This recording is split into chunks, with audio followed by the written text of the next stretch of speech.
لبیک اللہم لبیک، لبیک اللہم لبیک، مولا حاضر ہے مولا، میں حاضر ہو رہا ہوں۔ اس شان کے ساتھ اشفاق اللہ خان نے شہادت پائی۔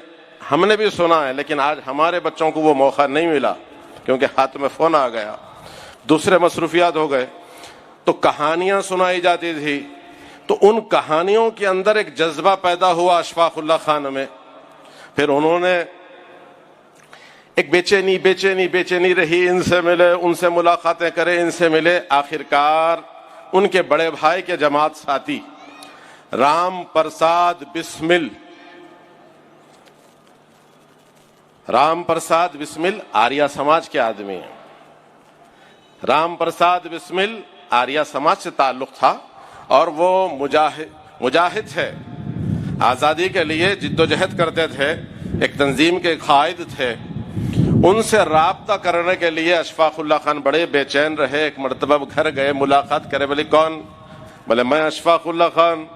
بولے فرمائیے، تشریف رکھیے۔ بولے میں آپ کے بھائی، میرے بھائی کیا دوست ہیں، جماعت ساتھی ہیں۔ بولے بیٹھیے، مقام دیا گیا، بات کرے، لیکن محتاط طریقے سے گفتگو ہوئی۔ اجنبی آدمی کے ساتھ اپنے دل کا حال کون بیان کرتا ہے؟ آپ نے چند منٹ بات کر ان کو رخصت کر دیا۔ پھر ملاقاتوں کا سلسلہ چلتا رہا، کوشش جاری رہی۔ بعد میں خود رام پرساد بسمل اپنی سوانح حیات میں یہ بات لکھتے ہیں، جیل میں لکھتے ہیں کہ میں نے بار بار اشفاق اللہ خان کا دل توڑا ہے۔ صرف بھروسہ نہ کرنے کی وجہ سے وہ ان کے چہرے سے وہ آثار ظاہر ہوتے، لیکن اپنے ملک سے محبت کا انداز ایسا تھا کہ انہوں نے ساتھ نہیں چھوڑا، بار بار کوشش جاری رہی۔ جس دن رام پرساد بسمل کو اعتماد ہوا ان پر، پھر اس کے بعد وہ تنظیم کا جد و جہد کا حصہ بنے۔ جو بات آپ کو سنانی ہے کہ اشفاق اللہ خان 27 سال میں پھانسی چڑھ گئے، یہ اللہ کی رحمت کا نزول ہو رہا، تو بات کو بھی ذرا اختصار کر دیں گے۔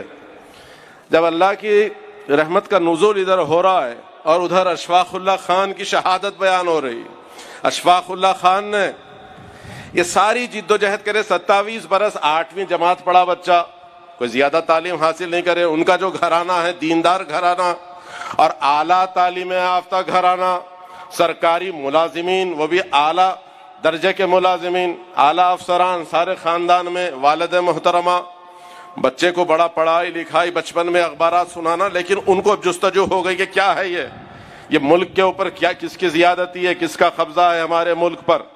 گوروں کے خلاف احتجاج کرتے کرتے آخرکار ادھر گاندھی جی نے تنظیم شروع کر دی، اور سلسلہ ان کے ساتھ بھی سینکڑوں ہزاروں لوگ جڑ گئے۔ جب لیکن پرامن احتجاج کی بات ہوئی تو جو ہتھیار بند تھے وہ لوگ بھی اپنے ہتھیار رکھ دیے اور ان کے ساتھ ہو گئے۔ لیکن کچھ زمیندار ہر زمانے میں رہتے، اہل ثروت لوگوں نے کچھ مجاہدین کی مخبری کر دی۔ پولیس اس زمانے میں انگریز کی گولی بولوں گا میں، انگریز کی گولیوں سے 2 مجاہدین قتل کر دیے گئے۔ اس کے بعد عوام کے اندر بڑی بے چینی اور غصہ بھڑکا۔ وہ لوگ جا کر کیا کرے، پی ایس کے سامنے احتجاج کیے، پولیس ناکے کے سامنے احتجاج ہو رہا، اور احتجاج کو دیکھ کر، لیکن اس کے بعد احتجاجیوں پر گولیاں چلا دی گئی۔